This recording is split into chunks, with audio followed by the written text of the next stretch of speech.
نفس لوامة أيحسب الإنسان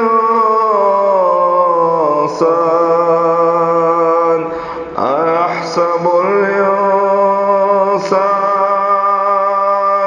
أيحسب الإنسان أن لن نجمع عظاما بلى قادرين بلى قادرين بلى قادرين على أن نسوي بنانا.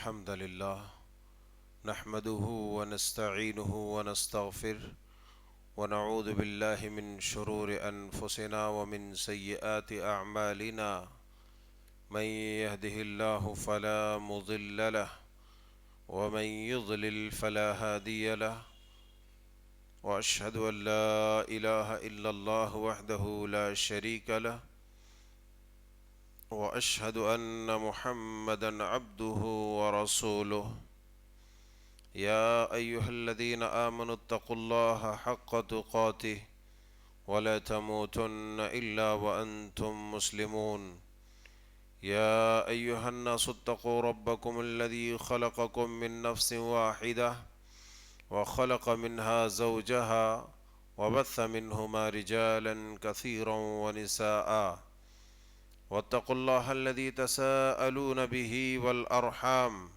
إن الله كان عليكم رقيبا يا أيها الذين آمنوا اتقوا الله وقولوا قولا سديدا يصلح لكم أعمالكم ويغفر لكم ذنوبكم ومن يطع الله ورسوله فقد فاز فوزا عظيما أما بعد فإن خير الحديث كتاب الله وخير الهدي هدي محمد صلى الله عليه وسلم وشر الأمور محدثاتها وكل محدثة بدعة وكل بدعة ضلالة وكل ضلالة في النار. فقد قال الله عز وجل في محكم تنزيله فأعوذ بالله السميع العليم من الشيطان الرجيم من همزه ونفخه ونفثه بسم الله الرحمن الرحيم يسألونك عن الساعة أيان مرساها سبحانك لا علم لنا إلا ما علمتنا إنك أنت العليم الحكيم رب اشرح لي صدري ويسر لي أمري واحلل عقدة من لساني يفقه قولي اللهم رب زدني علما ربنا يسر ولا تعسر وتمم بالخير. احباب ذی وقار، نوجوانان اسلام، پیارے بچوں اور خواتین و حضرات، اللہ مالک الملک مالک القدوس کا بے پایاں شکر و احسان ہے کہ اس رب الودود رب القدوس نے ہم سب کو اس مبارک محفل میں ایک مرتبہ پھر جمع ہونے اور مل بیٹھنے کی توفیق عطا فرمائی۔ اللہ رب القدوس رب الودود ارحم الراحمین رب العالمین سے دعا ہے کہ جل شانہ ہماری اس مجلس کو، ہمارے مل بیٹھنے اور سننے سمجھنے کو شرف قبولیت سے نوازے اور ذخیرہ آخرت میں شامل فرما دے۔ عزیزان ملت اسلامیہ، آپ کے سامنے سلسلہ وار باتیں چل رہی ہے۔ دنیا اپنے اختتام کی طرف یعنی قیامت کی علامات اور نشانیوں کے متعلق اور مسلسل کئی مجلسوں اور محفلوں میں ہم نے ابھی صرف علامات قیامت صغریٰ یعنی قیامت کی جو چھوٹی چھوٹی نشانیاں ہیں ان نشانیوں کا مشاہدہ کیا ہے، ان نشانیوں کے متعلق سماعت فرمائے ہیں۔ اب ان قریب بہت جلد آپ علامات کبریٰ بھی سماعت فرمائیں گے، لیکن آج ہماری گفتگو، ہماری بحث علامات صغریٰ پر ہی ہوگی انشاءاللہ۔ اللہ تعالی ہمیں حق سچ صحیح کہنے کی توفیق عطا فرمائے۔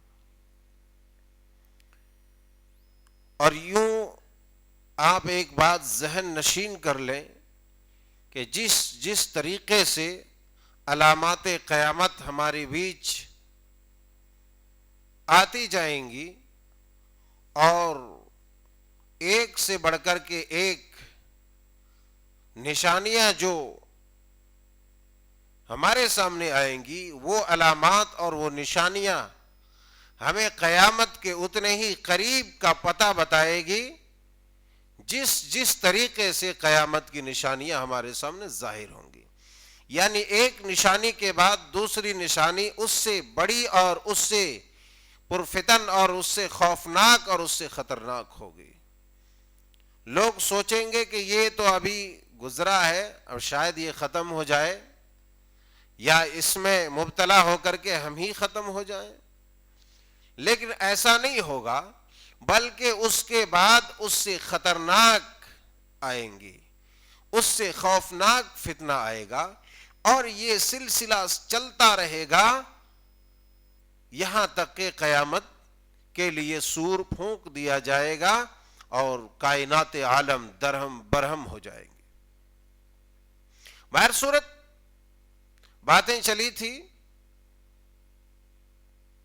کہ ہمارے بیچ ایسے ائمہ، ایسے عمراء، ایسے حکماء اور ایسے سرداران مقرر ہوں گے، ہمارے اوپر مسلط کیے جائیں گے، یا ہمارا حاکم ایسا ہوگا جو انتہائی بدبودار اور سڑاندہ دل والا ہوگا، جس کا دل ایمان سے خالی ہوگا اور جو اندر سے کھوکھلا ہوگا اور حقیقی معنوں میں وہ انسان اور انسانیت کا دشمن ہوگا، جو منافق ہوگا۔ ایسے لوگ ہمارے اوپر حکومت کریں گے۔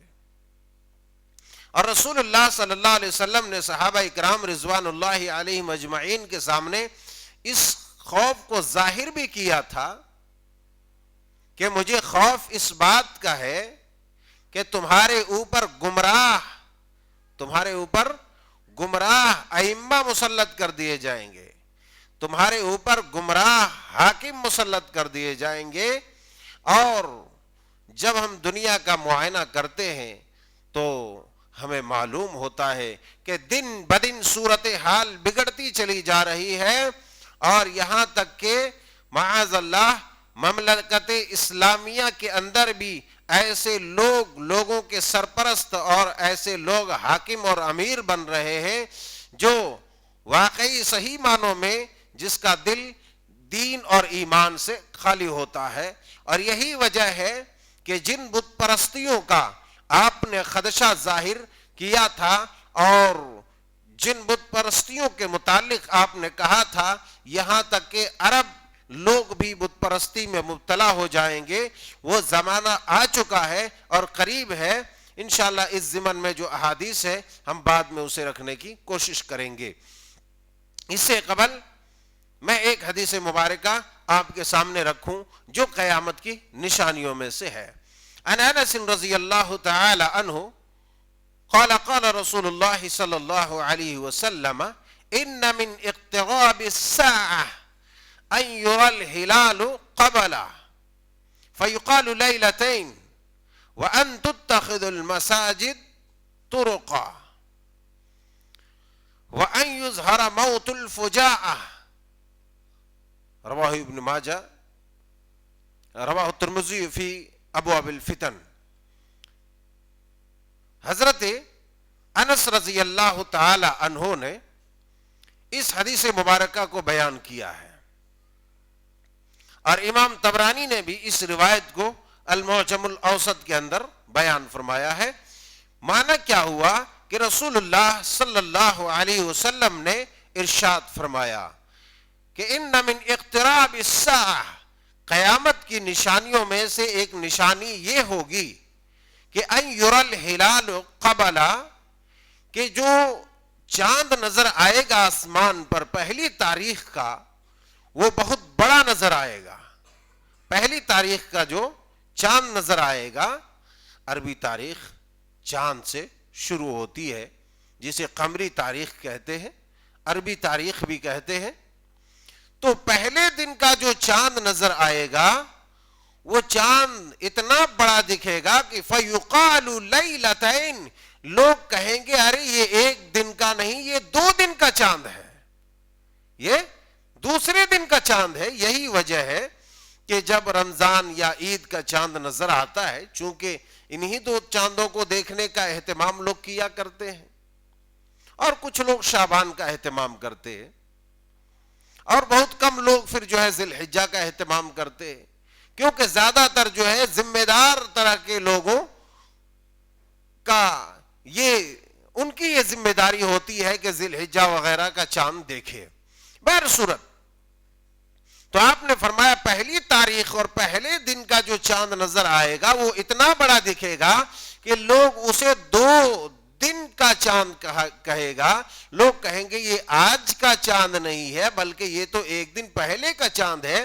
یہی وجہ ہے کہ ہم دیکھتے ہیں جب ہماری عید ہو جاتی ہے، مختلف خبروں کے ذریعے سے ہماری عید ہو جاتی ہے، مختلف جو ہے ٹی وی اور نیوز پر، انٹرنیٹ پر آنے والے اخبارات کے بنا پر، اور پھر ہمارا روزہ جو ایک ہو جاتا ہے دوسری خبروں کے بنا پر کہ فلانے جگہ پر چاند نظر آ گیا ہے، فلانے جگہ پر چاند نظر آ گیا ہے، اس بنا پر ہم یقین کر کے روزہ رکھتے ہیں، اس لیے کہ تفتیش اور تحقیق کے بعد معلوم ہوتا ہے کہ واقعی چاند نظر آیا ہے.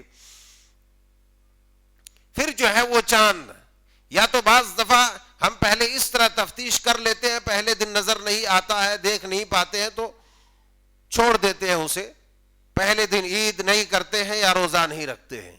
تو دوسرا دن جب ہمارا چاند نظر آتا ہے تو لوگ انگلی اٹھاتے ہیں اور کہتے دیکھو واقعی کل جو شور مچا تھا کہ آج چاند دکھنا ہے، دیکھو چاند کتنا بڑا ہے، آج جو ہے 2 تاریخ ہے، ہمارا ایک روزہ چھوٹ گیا، یا ہم نے جو ہے ایک دن بعد عید منائی. لوگ بے ساختہ کہہ رہے یہ ایک دن کا چاند نہیں، یہ 2 دن کا ہے. لیکن حدیث مبارکہ سے یہ معلوم ہوتا ہے کہ ان یری الہلال قبل، کہ ایک دن کا پہلے دن کا جو چاند نظر آئے گا وہ بہت بڑا نظر آئے گا، اتنا بڑا نظر آئے گا کہ فیقال لیلتین، لوگ کہیں گے ارے یہ ایک پہلی تاریخ کا نہیں، یہ دوسری تاریخ کا چاند ہے، اس چاند کا 2 دن ہو گیا ہے، لہٰذا ہماری عید ایک دن تاخیر ہو گئی، یا ہم نے ایک روزہ زیادہ رکھ لیا، یا اگر رمضان کا چاند رہتا تو کہتا ہے کہ ہم نے ایک روزہ چھوڑ دیا. حالانکہ مسئلہ یہ نہیں ہوتا ہے، معاملہ یہ ہوتا ہے کہ یہ قیامت کی نشانی ہے جو ہم آسمان پر چاند کی صورت میں دیکھ رہے ہیں کہ یہ چاند اتنا بڑا نظر آ رہا ہے. وہ دوسری تاریخ کا چاند نہیں بلکہ وہ پہلی تاریخ کا ہی چاند ہوتا ہے. وَأَن تُتَّخِذُ الْمَسَاجِدُ طُرُقًا، اس کے بعد آپ نے فرمایا دوسری علامت، یہ تو ایک پہلی علامت تھی اس حدیث مبارکہ کی، اس حدیث مبارکہ میں جو علامات بتلائی ہے اس کی یہ پہلی علامت ہے کہ چاند بڑا نظر آئے گا. دوسری علامت اس حدیث مبارکہ کے اندر جو بیان کی گئی ہے وہ یہ ہے کہ لوگ مسجدوں کو راستہ بنا لیں گے، مسجدوں کو لوگ راستہ بنا لیں گے. وَأَن تُتَّخِذُ الْمَسَاجِدُ طُرُقًا، لہذا ہم آج کی تاریخ میں اس چیز کو دیکھ سکتے ہیں کہ لوگ مسجدوں کے سامنے سے، مسجدوں کے صحن سے، مسجد کے گیٹ سے، یا بعض دفعہ جو ہے مسجد سے ہو کر کے بھی گزرتا ہے مگر اسے نماز پڑھنے کی توفیق نہیں ہوتی ہے. ایک دوسری روایت کے اندر پیارے حبیب علیہ الصلوۃ والسلام نے فرمایا ان من اقتراب الساعہ کہ قیامت کی نشانیوں میں سے ایک نشانی یہ ہے کہ ان یمر الرجل فی المساجد کہ لوگ مسجدوں سے گزریں گے، مسجدوں سے ہو کر کے جائیں گے. آج بھی دیکھتے ہیں مسجد کا دروازہ کھلا رہتا ہے، مسجد کا گیٹ کھلا رہتا ہے، اور جہاں کھلا نہیں رہتا پھر ان ذمہ داروں اور وہاں کے لوگوں کو لوگ کیا کیا دعائیں دیتے ہیں تو آپ کو معلوم ہی ہے. اچھی اچھی دعاؤں سے نوازتے ہیں کہ بھائی دیکھو کتنا بدبخت ہے، کتنا نالائق ہے، کتنا خبیث ہے کہ مسجد کا گیٹ بند کر کے رکھا ہے. لوگوں کو حاجت ہوتی ہے، ضرورت ہوتی ہے پیشاب کرنے کی، اور یہ نہیں دیکھتا ہے کہ وہاں اپنی حاجت پوری تو کر رہا ہے، مگر مسجد کا جو سنت ہے اور رسول اللہ اور صحابہ کی جو سنت ہے، مسجد کی جو سنت اور مسجد کا جو طریقہ کار ہے، مسجد کے جو آداب ہیں، ان آداب میں سے ایک ادب یہ ہے کہ مسجد سے جب گزرے یا مسجد کے سامنے سے گزرے یا مسجد میں داخل ہو تو اس آدمی کو کم سے کم 2 رکعت نماز پڑھ لینی چاہیے. اور پیارے حبیب علیہ الصلوۃ والسلام نے یہی بات ارشاد فرمائی ہے ان یمر الرجل فی المساجد لا یصلی فیہ رکعتین کہ لوگ مسجدوں سے تو گزریں گے، مسجدوں کو راستہ بنا لیں گے، مسجدوں سے ان کا گزر ہوگا، مسجدوں سے اپنی حاجت کو پوری کریں گے، مسجدوں میں داخل ہوں گے، مسجدوں سے آنا جانا تو ہوگا، مگر لا یصلی فیہ رکعتین اس میں 2 رکعتیں اسے پڑھنے کی توفیق نہیں ہوگی. آدمی 2 رکعت نماز نہیں پڑھے گا. اب ہم میں سے ہر آدمی دیکھے اپنے آپ کو، دوسرے کو کہنے سے پہلے ہم میں سے ہر آدمی اپنے آپ سے پوچھے کہ ہم کتنے بار مسجد سے گزرے ہیں، کتنے بار مسجد میں داخل ہوئے ہیں، کتنے بار اپنی ضروریات پوری کی ہے، مگر اس کے باوجود بھی مسجد میں 2 رکعت نماز پڑھنے کی توفیق نہیں ہوئی ہے. جبکہ صحابہ کرام رضوان اللہ علیہم اجمعین سے سید الرسول علیہ الصلوۃ والسلام نے کہا تھا کہ جب تم جنت کے باغیچاؤں سے گزرو، جب جنت کے باغوں سے گزرو تو وہاں چر لیا کرو. چرنا جانتے ہو؟ باغ جانتے ہو نا، آم کا ہے، امرود کا ہے، سیب کا ہے، انار کا ہے، کیلے کا ہے، اور دیگر پھل اور دیگر فروٹس کے باغات ہوتے ہیں. اب وہاں سے کوئی بیچ راستے سے گزر رہا ہوگا تو جو ہے خوبصورت جو ہے پھل لٹکے ہوئے ہوں گے تو لگے گا کہ توڑ کر کے ذرا چکھیں، لگے گا. تو اس مزاج پر اپنی بات کو اور اللہ کی بات کو ڈھالتے ہوئے سید الرسول علیہ الصلوۃ والسلام نے کہا جب تم جنت کے باغات سے گزرو تو تم وہاں چر لیا کرو، یعنی تم باغ میں جا کر کے جو پھل فروٹ توڑ کر کے کھاؤ گے اس کا معنی ہوتا ہے وہ چرنا، پیٹ بھرنا، کھانا. آپ نے کیا فرمایا؟ جب وہاں سے گزرو تو چر لیا کرو. صحابہ کرام رضوان اللہ علیہم اجمعین نے کہا یا رسول اللہ یہ باغات کیا ہے، یہ چرنا کیا ہے، یہ کھانا پینا کہاں ہے، یہ باغات سے ہم کب گزریں گے، وہ بھی جنت کے باغ سے؟ تو معلوم یہ ہوتا ہے، آپ علیہ الصلوۃ والسلام نے فرمایا کہ وہ مسجد ہے، جب تمہارا گزر مسجد سے ہو تو مسجد سے ہو کر کے گزرو تو وہاں پر جو ہے 2 رکعت نمازیں پڑھ لیا کرو، تسبیح تحلیل کر لیا کرو، سبحان اللہ والحمد للہ ولا الہ الا اللہ واللہ اکبر کہہ لیا کرو، اللہ اکبر. آپ نے اس بات کی تلقین فرمائی. معلوم یہ ہوتا ہے کہ جو دنیا کے اندر ہماری مسجد ہے وہ مسجد جنت کے باغوں میں سے ایک باغ ہے، اور وہاں سے جو گزرتا ہے اسے کھا لینا چاہیے، مزہ چکھ لینا چاہیے، وہاں کا ذائقہ حاصل کر لینا چاہیے. لیکن ہماری بدبختی یہ ہوتی ہے، ہماری بدنصیبی یہ ہوتی ہے، ہماری محرومی یہ ہوتی ہے، ہماری حرمان نصیبی کا عالم یہ ہوتا ہے کہ ہم جنت کے باغ سے گزرتے تو ہیں مگر جنت کے پھلوں کو ٹھوکر مارتے ہوئے، وہاں کے درختوں کو ٹھوکر مارتے ہوئے وہاں سے گزر جاتے ہیں، باغ سے نکل جاتے ہیں، اپنی ضروریات پوری کر لیتے ہیں، پیشاب کی ضرورت ہو، پاخانے کی ضرورت ہو، پانی پینے کی ضرورت ہو، سب کر لیتے ہیں مگر 2 رکعت نماز نہیں پڑھتے. اس لیے کہ ہم نے جنت کے پھلوں کا ذائقہ سمجھا ہی نہیں ہے کہ جنت کے پھلوں کا مزہ کیا ہے، کتنا ٹیسٹ اور کتنا ذائقہ دار رہتا ہے. کتنا جو ہے ذائقہ دار اور لذیذ ترین ہوتا ہے. اس ذائقے کو وہی انسان چکھ سکتا ہے جس کے دل میں ایمان کا شعلہ جوالا ابھر رہا ہو. وہی آدمی اس جو ہے پھلوں سے لطف اندوز ہو سکتا ہے. اسی لیے ہمیں بھی چاہیے کہ جب ہم گزرے تو کم از کم 2 رکعت نماز پڑھ لیں. اتنا بھی نہیں ہوا تو کم از کم سبحان اللہ والحمدللہ ولا الہ الا اللہ واللہ اکبر پڑھ لیا کریں, تاکہ اس کے کئی فائدے. جنت میں آپ کا درخت بھی لگ جائے گا اور جنت کے پھلوں کا مزہ بھی آپ چکھ لیں گے. تو آپ علیہ الصلوۃ والسلام نے فرمایا ایک علامت, ایک نشانی یہ بھی ہوگی کہ لوگ مسجدوں کو راستہ بنا لیں گے, مسجدوں سے گزریں گے, مگر لا یصلی فیہ رکعتین, وہاں سے گزرنے کے باوجود بھی لوگوں کو 2 رکعت نماز ادا کرنے کی توفیق نہیں ہوگی. اللہ اکبر. یہ ایک علامت ہمارے بیچ ظاہر ہے, ہمارے بیچ جو ہے موجود ہے, ہمارے درمیان یہ علامت پائی جاتی ہے اور ہم اس چیز کا مشاہدہ کر سکتے ہیں. ایک علامت دوسری روایت کے مطابق یہ ہے کہ مسجدوں کو مزین کرنا, مسجدوں کو خوبصورت بنانا اور ان مسجدوں پر فخر و مباحات کرنا, جو ہے سینہ پیٹنا اور فخر سے اپنے سینے کو بلند کرنا کہ میں جو ہے ایسی مسجد میں نے بنا دی, ہم نے ایسی مسجد تعمیر کی, ہماری مسجد اتنی خوبصورت ہے, ہماری مسجد اتنے جو ہے بیل بوٹے اور اتنے طرح طرح کے اے سی اور طرح طرح کی کولر اور یہ اور وہ 12-17 لگا کر کے خوبصورت بنایا گیا ہے, عمدہ اور بہترین قسم کی قالین لگائی گئی ہے, ہماری مسجد میں بہترین قسم کا ماربل لگایا گیا ہے, اور لوگ ڈھنڈورا پیٹتے رہتے ہیں.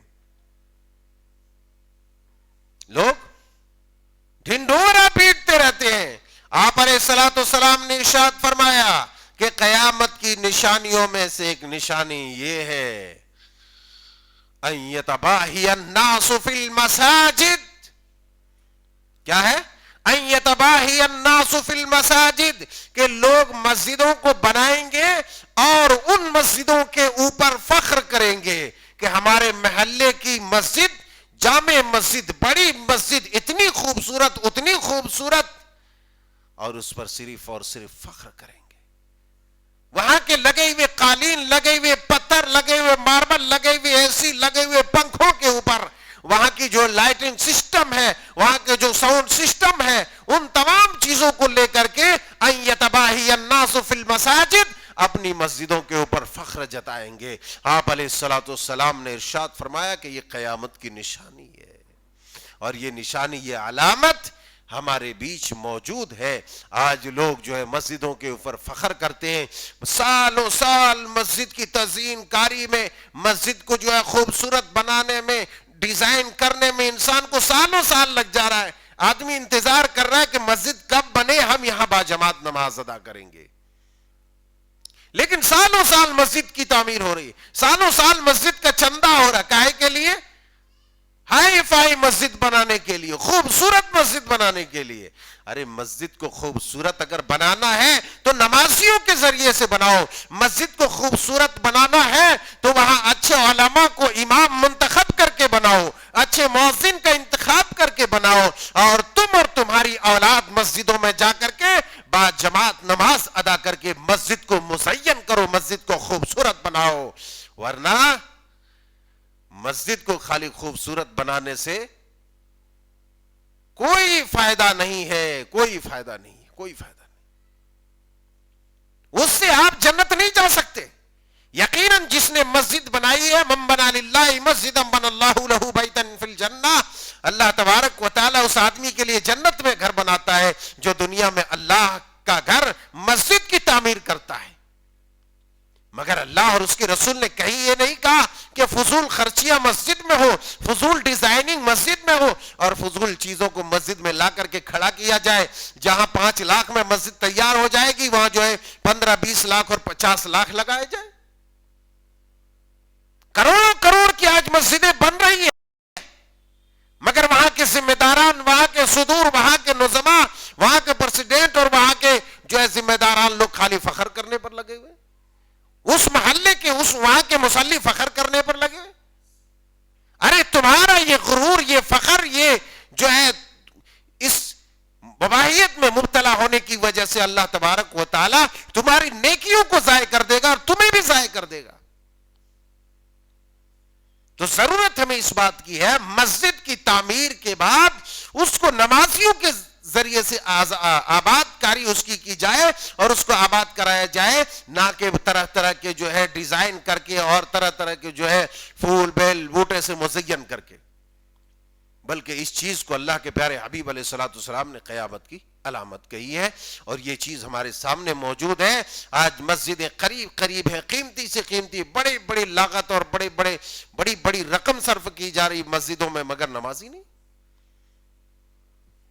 آج ایک مسجد اگر چھن گئی ہے تو اس پر لوگ پریشان ہیں, اور ہزاروں مسجدوں کو بے آباد کر رہا ہے انسان, اس پر پریشان نہیں ہے. ارے تم نمازی بن جاتے تو بابری, کیا دنیا کی کوئی بھی مسجد نہیں چھینی جاتی تھی؟ کوئی مسجد نہیں چھینی جا سکتی تھی. اسی لیے کہا تھا کس میں جرت ہے کہ جو دیکھے میری مسجد کی طرف, کس میں جرت ہے کہ جو دیکھے میری مسجد کی طرف. شرط ہے کہ یار میرے یار نمازی ہو جا, شرط ہے کہ میرے یار نمازی ہو جا. اگر مسجدوں کو تم آباد کرو گے تو کوئی مسجد کی طرف بری نگاہ اٹھا کر کے نہیں دیکھے گا, کوئی تمہاری مسجد نہیں توڑے گا, کوئی تمہاری مسجد نہیں چھینے گا. مگر جب تم وہاں کبوتر پالو گے, کبوتر سے گندگی پھیلاؤ گے تو مسجد چھینی جائے گی. تب جو ہے تم فساد برپا کرو گے پوری دنیا میں کہ ہماری مسجد چھین لی گئی. ارے تمہاری مسجد نہیں, تمہارا ایمان چھین لیا گیا ہے. مسجد ایمان کا قلعہ ہے, مومنوں کا قلعہ ہے, مومنوں کے ایمان کی عمارت ہے وہ مسجد. تو آج ہماری زندگی مسجدوں پر فخر کرنے پر چلی گئی, اور یہ مسجدوں پر فخر کرنا, اللہ کے پیارے حبیب علیہ الصلوۃ والسلام نے کیا کہا کہ ان یتباہی الناس فی المساجد, یہ قیامت کی نشانیوں میں سے ایک نشانی ہے جو ہمارے بیچ دیکھی جا سکتی ہے. اس کے بعد اگلی بات آپ علیہ الصلوۃ والسلام نے ارشاد فرمائی, اگلی نشانی فرمایا وَأَن يُظْهَرَ مَوْتُ الْفُجَاءَ, أَن يُظْهَرَ موت الفجاء, ایک علامت یہ ہے کہ اچانک موت بہت زیادہ ہوگی, اچانک موت کی کثرت ہوگی, لوگ فٹافٹ مریں گے. آج دیکھ رہے ہیں ہم جس دنیا میں جی رہے ہیں, جس زمانے میں جی رہے ہیں, وہاں لوگ بڑی تیزی کے ساتھ ابھی جو ہے ساتھ کھاتا ہے پیتا ہے, 1 گھنٹہ نہیں ہوتا ہے پتہ نہیں کیا بیماری ہو جاتی ہے, فٹافٹ مر جاتا ہے. آدمی دیکھتا رہتا ہے, ارے بعد میں پوچھتا, ارے یہ تو ابھی ہمارے ساتھ چائے پی کے گیا تھا, ابھی تو عشاء میں ہم ساتھ بیٹھ کر کے عشاء کے بعد تقریر سنے تھے, صبح جنازے کی خبر آتی ہے کہ فلاں میاں مر گئے ہیں, فلاں کا انتقال ہو گیا ہے. وَأَن يُظْهَرَ مَوْتُ الْفُجَاءَ, ایک انسان گھر سے صحیح سالم نکلتا ہے, جب یہاں سے جاتا ہے تو سڑک حادثے کا شکار ہو جاتا ہے اور مر جاتا ہے. موت الفجاء, اچانک موت کا ظاہر ہو جانا. اور ایک بات اور یاد رکھو یہاں پر, اچانک موت کم از کم اچھی علامت نہیں ہے. اچانک موت کم از کم اچھی علامت نہیں ہے. اچانک موت اللہ کے قہر و غضب سے بھی ہو سکتی ہے, اور اگر مومن ہے انسان تو پھر اس کے لیے وہ باعث شہادت ہو سکتی ہے. اگر انسان مومن ہے تو اچانک آنے والی موت اس کے لیے شہادت ہے, مگر اگر مومن وہ نہیں ہے تو اس پر اللہ تبارک و تعالیٰ کا قہر, اس کا غضب نازل ہوا ہے, اس کی پکڑ نازل ہوئی ہے, اس کا عذاب نازل ہوا ہے کہ اللہ تبارک و تعالیٰ نے اچانک اپنی گرفت میں اسے لے لیا.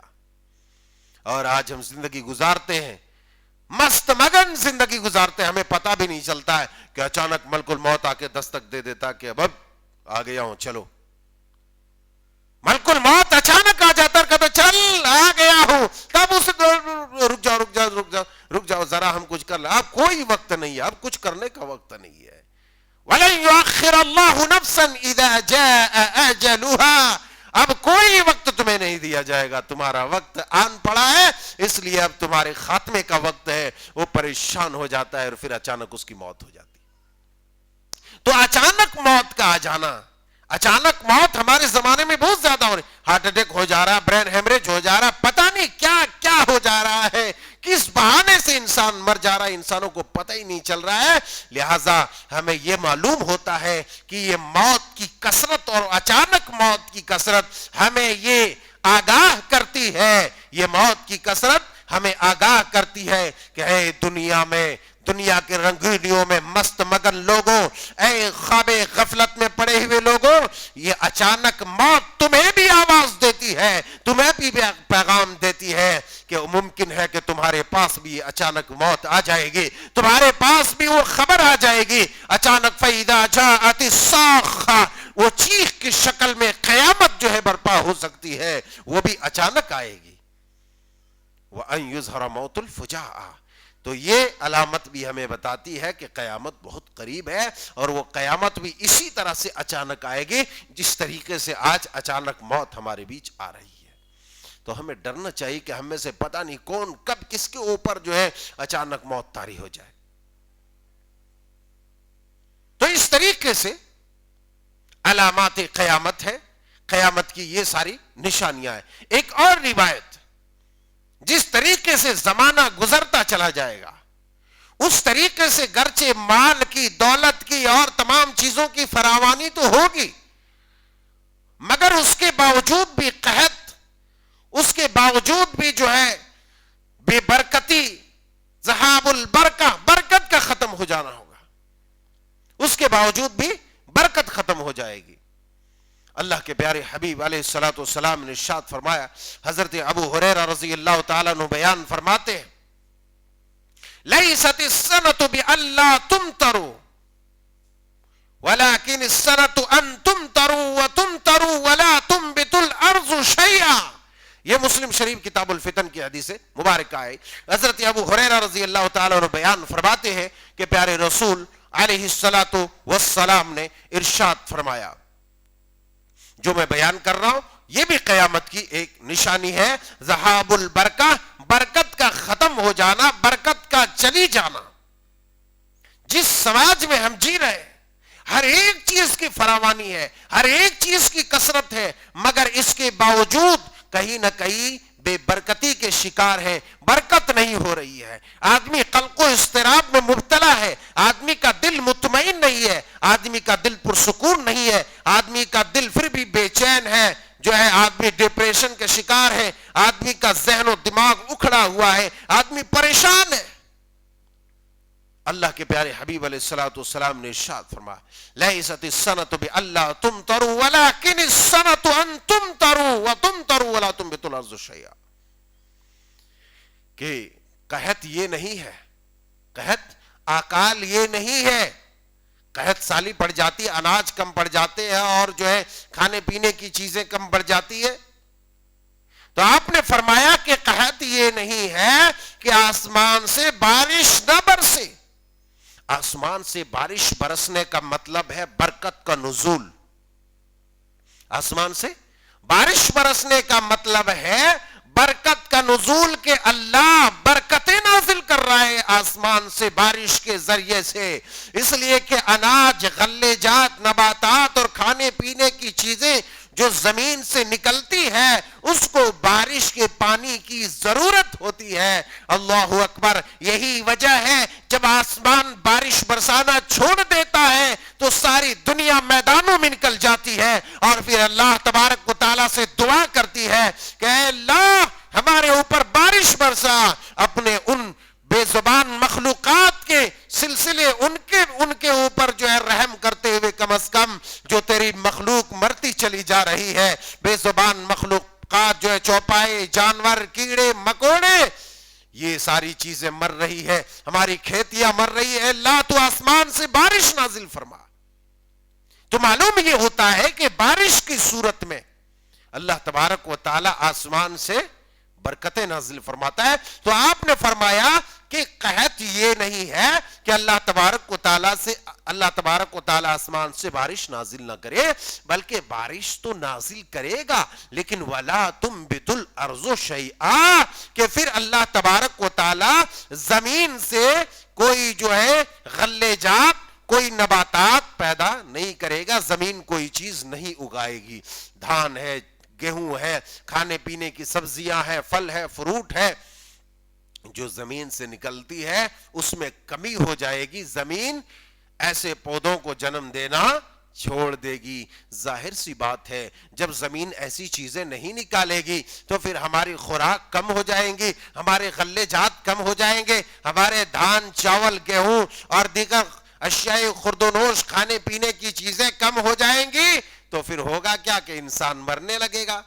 تو اس انداز میں اللہ تبارک و تعالی دنیا سے برکت کو اٹھا لے گا، اور رفتہ رفتہ ہماری ویج سے برکت اٹھتی چلی جا رہی ہے، جو ہم دنیا کے اندر ان چیزوں کو دیکھ سکتے ہیں۔ اور یہ ایسا کیوں ہوتا ہے؟ ایسا کیوں ہوتا ہے کہ برکت ختم ہو جاتی ہے؟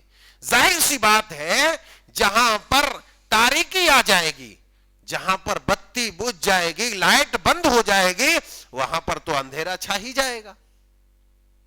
جب ہمارے دلوں سے، ہماری زندگیوں سے ایمان ختم ہو جائے گا، اللہ کا ذکر و اذکار، اس کی عبادت ختم ہو جائے گی، ایمان کی روحانیت ختم ہو جائے گی، جو ظلم و فسادات دنیا کے اندر برپا ہو جائیں گے، تو ایسی صورت میں ہوگا یہ کہ وہاں سے جو ہے اللہ تبارک و تعالیٰ کا نور، اللہ تبارک و تعالیٰ کی رحمت، اللہ تبارک و تعالیٰ کی برکت وہاں سے ختم ہو جائے گی، اٹھ جائے گی۔ تو معلوم یہ ہوتا ہے کہ اس برکت کا اٹھ جانا جو ہے ہماری بدکرداریوں کی وجہ سے، ہمارے گناہوں کی وجہ سے، ہماری بدعمالیوں کی وجہ سے ہے، ہماری بدعمالیوں کی وجہ سے ہے۔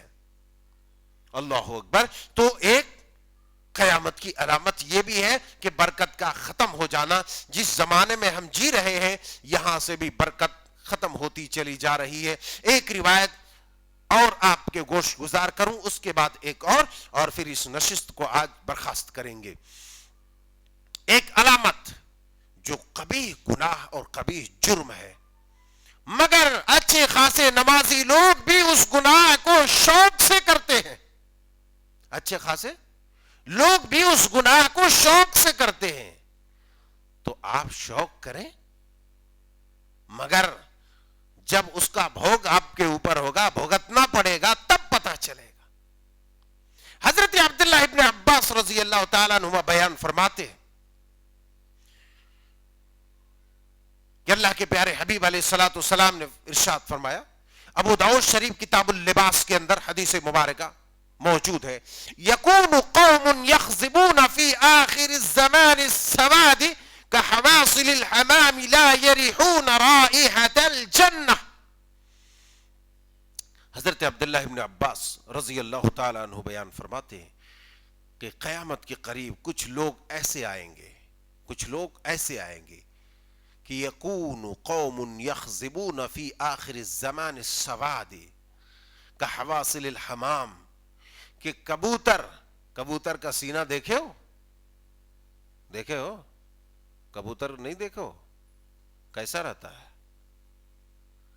سفید بھی وائٹ بھی رہتا ہے، تب بھی سینے میں سیاہی، سینہ کالا رہتا ہے نا، بلیک رہتا ہے نا، چمکتا رہتا ہے۔ غور کرو آج جا کر کے، کل دیکھنا کہیں پر، نہیں تو چار مینار چلے جاؤ، خوب دیکھے گا، ٹھیک ہے۔ باہر صورت تو کبوتر کے سینے جیسی سیاہی اپنے سروں کے اوپر، اپنے بالوں کو لگائیں گے، کالا خضاب لگائیں گے، کالا خضاب لگائیں گے۔ یکون قوم یخزبون فی آخر الزمان السواد، کالا خضاب اپنے بالوں کو لگائیں گے۔ کیسے خضاب ہوگا؟ آپ علیہ الصلوۃ والسلام نے رنگ کی تعین کرتے ہوئے، رنگ کی نشاندہی کرتے ہوئے آپ نے فرما دیا کہ حواصل الحمام، جس طریقے سے کالا چمکتا ہوا کبوتر کا سینہ ہوتا ہے، اس کبوتر کے سینے جیسا جو ہے کالا انسان اپنا بال کرے گا۔ آج کتنے نمازی ہیں، کتنے نماز پڑھنے والے لوگ ہیں، نماز کو آتے ہیں 5 وقت کی، روزے بھی رکھتے ہیں، عبادت بھی کرتے ہیں، ذکر بھی کرتے ہیں، مگر کالی سیاہی، کالا خضاب بالوں کو، داڑھیوں کو رنگا ہوا ہے۔ کاہے کے لیے؟ جوان بننے کے لیے۔ کاہے کے لیے؟ جوان بننے کے لیے، کہ یہ جو بالوں کی سفیدی بتا رہی ہے کہ لگتا ہے کہ اب دوسری تیسری شادی کرنے جائے گا رشتہ کاٹ دے گا آدمی، ہے نہیں؟ بال سفید ہو جائے گا تو کوئی رشتہ دے گا؟ نہیں دے گا نا. تو اپنی آپ کو جوان دکھانے کے لیے دنیا والوں کے سامنے کیا کرتا ہے؟ جو ہے کالا، بلیک، خضاب، گودریج وغیرہ لگا لیتے. یہ کتنا خطرناک جرم ہے. اس حدیث مبارکہ کے آخری ٹکڑے میں اس کی نشاندہی کی ہے. کتنا خطرناک جرم ہے. آدمی بیوقوف بھی ہے، ناعقل بھی ہے، کم عقل بھی ہے، کم سمجھ بھی ہے کہ لگا تو لے رہا ہے مگر 24 گھنٹے زیادہ سے زیادہ 48 گھنٹے بعد جو ہے جب وہ اپنے بال میں کنگھی انگھی کر کے نکلتا ہے تو اس کے وہ بالوں کی جڑ جو ہے وہ جڑ بھی بتاتی رہتی ہے کہ بھائی یہ ڈپلیکیٹ بال ہے، یہ جو سیاہی اس کے بالوں میں لگی ہے، اس نے جو بلیک کیا ہے تو یہ ڈپلیکیٹ کلر ہے، یہ حقیقی نیچرل اور فطری کلر نہیں ہے، یہ فطری رنگ نہیں ہے جو اللہ نے دیا ہے، بلکہ بعد میں اس نے کالا کیا ہے. لہذا اب بالوں کے جڑوں کو دیکھو کہ کیسا سفید دکھ رہا ہے اور وائٹ دکھ رہا ہے. تو بال کی جڑیں جو ہے بتاتی رہتی ہے کہ بھیا یہ آدمی دھوکے باز ہے، یہ آدمی فراڈ ہے، یہ آدمی اللہ کی فطرت میں تبدیلی کرنے والا انسان ہے، یہ اللہ کے قانون کو توڑنے والا انسان ہے، یہ اپنے بڑھاپے کو چھپانے لگا ہے. لہذا اس کے باتوں پر یقین مت کرنا. اس کا بال بھی گواہی دیتا ہے اندر سے کہ نہیں. اور خضاب کا پاور ہی ایسا ہوتا ہے، رنگ تو رنگ ہے، پانی کے ساتھ دھل جاتا ہے، پانی کے ساتھ دھل جاتا ہے، اس کو ہر 2 دن میں اسے لگانا پڑتا ہے. تو کاہے کی زبردستی ہے؟ ارے وہ کالے بال سے تمہارے اندر جوانی اور تمہارے اندر قوت نہیں آ جائے گی. اصل قوت جو تمہارے اندر صلاحیت ہے تمہارے اندر موجود ہے، جس قوت سے تم دنیا کو ہلا سکتے ہو، اس قوت کی ضرورت ہے، ایمانی قوت کی ضرورت ہے. ایک انسان اگر 100 سال کا بھی ہو جائے، اگر اس کا دل زندہ اور اس کا دل جو ہے اس کی روح زندہ ہے تو پھر ایسی صورت میں اس کا جسم بوڑھا ہو جائے تو اس سے کوئی فرق نہیں پڑتا. اور ایسی بہت ساری مثالیں دنیا کے اندر موجود ہیں. اور واقعی صحیح بخاری شریف اور صحیح مسلم شریف کی حدیث مبارکہ میں پیارے رسول علیہ الصلوۃ والسلام نے ارشاد فرمایا کہ آدم کا بیٹا انسان بوڑھا ہو جاتا ہے مگر اس کی 2 خواہشیں جوان رہتی ہے. اس کی 2 خواہشیں جوان رہتی ہے. ایک خواہش ہے کہ انسان بوڑھا ہو گیا، مرنے کے قریب ہے، ملک الموت بھی پاس آ گیا ہے، سامنے بھٹک رہا ہے، مگر وہ کہے گا کدھر سے دیکھے گا دائیں بائیں کر کے مال مال مال مال مال مال، اور آئے اور جمع کروں اور کماؤں. حالانکہ ایک ٹانگ نہیں، دونوں ٹانگ قبر میں لٹکی ہوئی ہے، دونوں ٹانگیں قبر میں، پھر بھی مال مال مال مال مال، پھر بھی وہ مال کمانے کے چکر میں رہے گا. اللہ کے پیارے حبیب علیہ الصلوۃ والسلام نے اس بات کی آگاہی فرما دی ہے کہ ابن آدم انسان بوڑھا ہو جائے گا مگر اس کی 2 خواہشیں کبھی بوڑھی نہیں ہوتی ہے.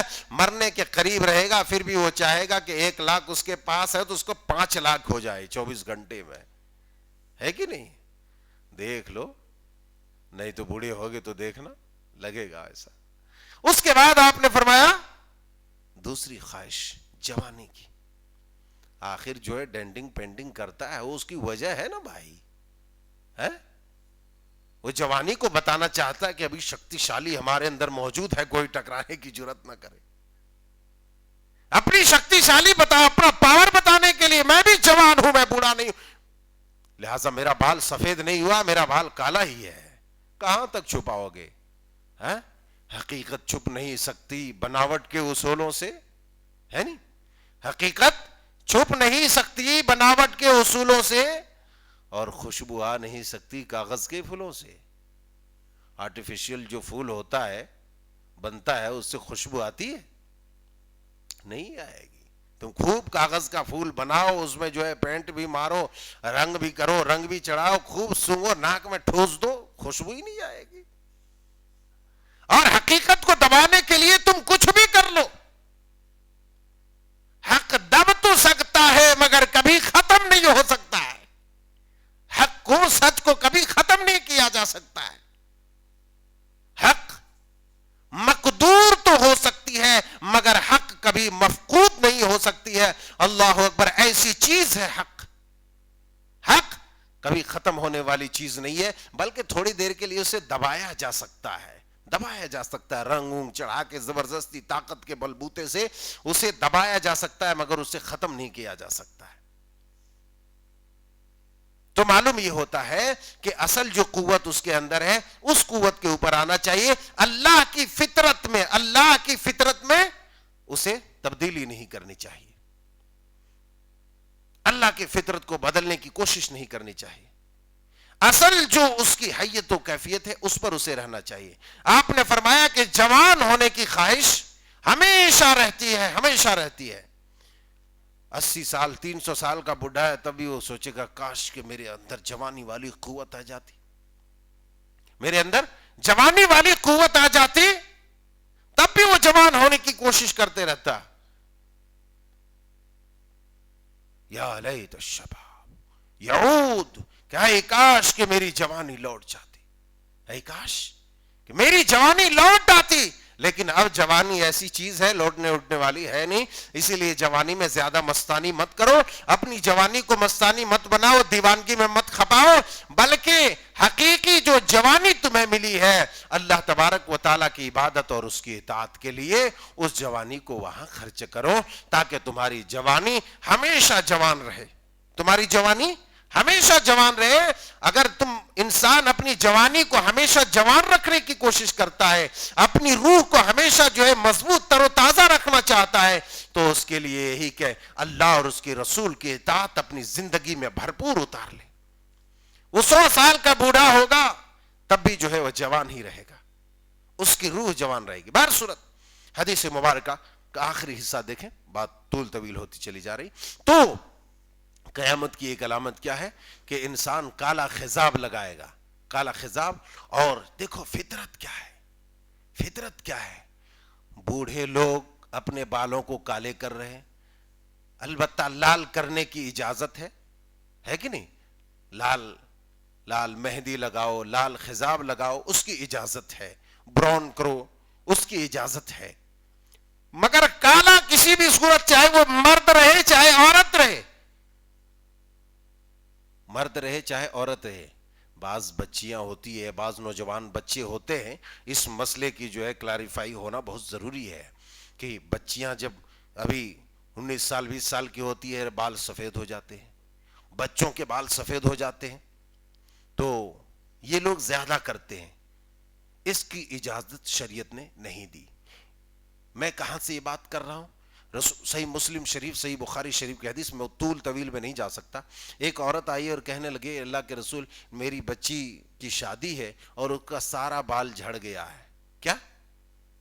سب کے سب بال جھڑ گیا ہے، تو کیا اس میں ہم نقلی بال لگا سکتے ہیں؟ وگ جوڑ سکتے ہیں، نقلی بال لگا سکتے ہیں؟ نہیں. کیا کہا؟ نہیں، اجازت نہیں ہے. اللہ کی فطرت اور اس کی تخلیق میں کوئی تبدیلی نہیں. لہذا معلوم یہ ہوتا ہے کہ چاہے نوجوان بچی رہو، نوجوان بچہ رہو، جوان بوڑھا، کوئی بھی کسی بھی عمر کے انسان رہو، اس کے لیے کالا خضاب، کالے رنگ سے، کالی مہندی سے بال کو رنگنے کی اجازت قطعی طور پر نہیں ہے. اور صرف اجازت ہی نہیں ہے، اس کا مطلب یہ بھی نہیں ہے کہ نوجوان جو سفید کر لیتا ہے، نوجوان جو دوسرے رنگ، جس کے بال کالے ہیں اسے براؤن بھی کرنے کی ضرورت نہیں ہے، اسے لال بھی کرنے کی ضرورت نہیں ہے. ارے جس کا سفید ہو گیا شریعت نے اس کو اجازت دی ہے کہ وہ لال کرا لے، وہ براؤن کرا لے. شریعت نے یہ اجازت دی ہے، مگر کہیں یہ نہیں کہا ہے کہ جس کا کالا ہے وہ سفید کر لے، جس کا کالا ہے وہ براؤن کر لے. پھر یہ بھی صحیح نہیں ہے. بعض لڑکے کیا کرتے، مرغے کی طرح یہاں پھول بنا لیتے لال، بعض کیا کرتے ہیں اتنا سفید کر لیتے ہیں. یہ سب کے سب راستے ناجائز اور غیر درست ہے، صحیح نہیں ہے، چاہے وہ نوجوان رہے چاہے کوئی رہے. تو نوجوانوں جس کے بال کالے ہیں اس کو گورے بھی کرنے کی ضرورت نہیں، اس کو لال بھی کرنے کی ضرورت نہیں ہے، نہ اس کو کالا خضاب لگانے کی ضرورت ہے۔ البتہ کسی بھی عمر کے لوگوں کے لیے کالا خضاب، کالا رنگ، کالی مہندی لگانے کی اجازت شریعت نے نہیں دی، اور بلکہ یہاں تک کہا لا یریحون رائحۃ الجنہ، لا یریحون رائحۃ الجنہ، کہ ایسا آدمی جو قرب قیامت میں قیامت کے قریب اپنے بالوں کو کالے رنگ سے رنگیں گے، کالا کریں گے، ایسا آدمی جنت میں جانے کی تو بات ہی یہاں نہیں کی گئی ہے، جنت میں جانے کا تو تذکرہ ہی نہیں کیا گیا ہے۔ کیا کہا کہ ایسا آدمی جنت کی خوشبو بھی نہیں پا سکتا ہے۔ اللہ اکبر، کیا کہا؟ ایسا نہیں کہا کہ جنت میں نہیں داخل ہو سکتا ہے، اس کا مطلب ہے کہ تھوڑا سا چانس ہے جنت میں جانے کا، ہے نا؟ لیکن کیا کہا؟ جنت کی خوشبو بھی نہیں پا سکتا۔ معلوم یہ ہوا کہ ایسا آدمی جنت میں نہیں جائے گا، اور جنت میں جانا تو دور کی بات کہ 100 سال تک دور دراز تک کے علاقوں میں جنت کی خوشبو بکھرتی ہوئی رہیں گی، مگر کیا ہوگا؟ اس آدمی کو اتنی دور دراز مسافت تک جنت کی خوشبو آئے گی، مگر کالا خضاب سے بال رنگنے والے مرد و عورت کو جنت کی خوشبو بھی نہیں ملے گی۔ معلوم یہ ہوا کہ جنت میں داخل ہونے کا کوئی چانس ہی نہیں ہے۔ لہٰذا اب ہمیں یہ فیصلہ کرنا ہے کہ ہمارے بال کو کالا کرنا سب سے بڑا ہے یا ہمیں جنت میں جانا بڑا کام ہے؟ کون سا سودا مہنگا اور کون سا سستا ہے؟ ہمیں یہ فیصلہ کرنا ہے۔ انشاءاللہ مزید علامات اور مزید نشانیاں آئندہ نشستوں میں آئیں گی۔ بات طول ہو گئی زیادہ، چونکہ تفصیل سے ہماری بات چل رہی ہے، اور اگر ہم نہ سمجھائیں، ہم نہ سمجھیں تفصیلی بات، تو پھر اس کا فائدہ نہیں ہوگا۔ لہٰذا آج کی نشست یہیں ختم ہوتی ہے، دعا کے ساتھ کہ اللہ پاک پروردگار ہم سب کو کتاب و سنت کے مطابق اپنی زندگی گزارنے کی توفیق عطا فرمائے۔ اے اللہ، ہر طرح کے ان جرائم سے، ان اعمال سے جس سے تو ناراض ہوتا ہے، جو اعمال ہمیں جنت میں جانے سے روک دیں، ایسے اعمال سے ہمیں بھی، ہماری نسلوں کی بھی حفاظت فرما، تمام امت مسلمہ کی حفاظت فرما، اور اللہ وہ کام کرنے کی تو ہمیں توفیق دے جس سے تو راضی ہوتا ہے، جس سے تو خوش ہوتا ہے، اور جن اعمال کے ذریعے سے ہم آسانی سے جنت میں داخل ہو سکتے ہیں۔ آمین تقبل یا رب العالمین، وآخر دعوانا ان الحمد للہ رب العالمین۔